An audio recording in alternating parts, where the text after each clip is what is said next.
this video, I'm going over what a central bank digital currency is and how this will affect the average person's life. First, we'll go over what a central bank digital currency is. Right here it says a fully digital US dollar. Fed releases study of potential contender to cryptocurrency.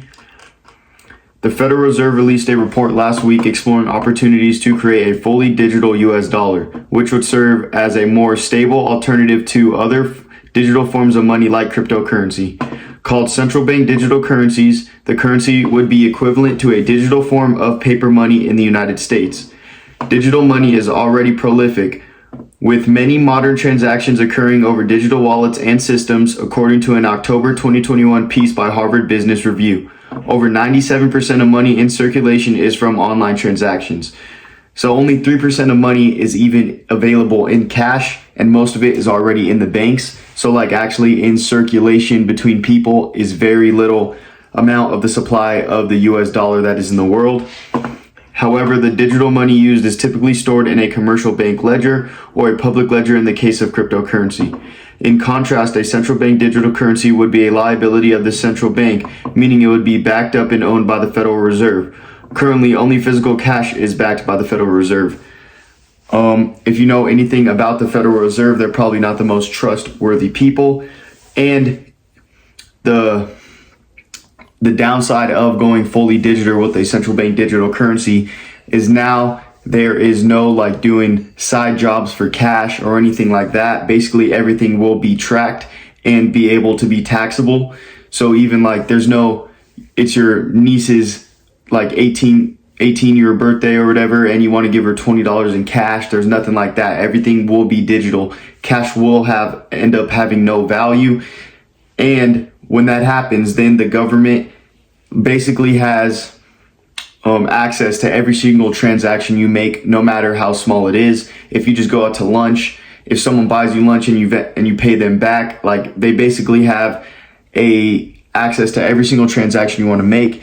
And obviously most people aren't doing things illegal, but still they want to be able to, maybe if you're a carpenter, you want to be able to build a wood table and sell it for cash, and then, maybe not report that on your taxes. Everyone has little side gigs like that. If we go to right here, it says, last year, President Biden signed the Inflation Reduction Act, a sweeping energy tax and healthcare law that is partly designed to reduce the deficit.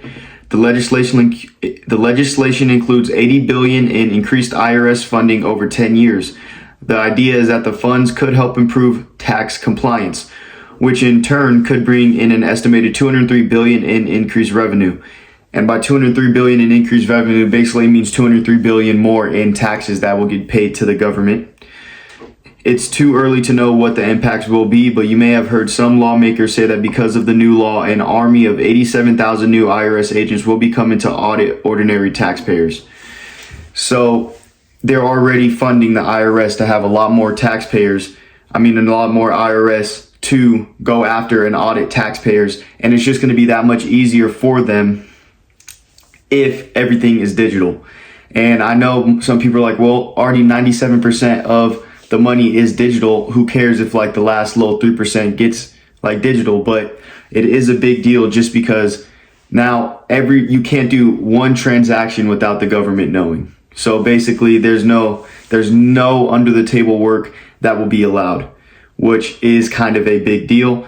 I know I don't want the government seeing every single transaction I make. I'm not doing anything illegal, but it's just the fact that I can't do anything without having to then get taxed on it. Like there's no under the table or anything or no work like that, which would be a very big deal. I feel like the best way to save yourself or have some type of currency that wouldn't be in the central bank digital currency, that wouldn't be in the dollar, would either be if you believe in Bitcoin, then to buy Bitcoin, or if you want a physical asset like cash would be gold and silver. Me personally, I do invest in cryptos like Bitcoin and Ethereum, everything like that. And then I also invest into gold and silver.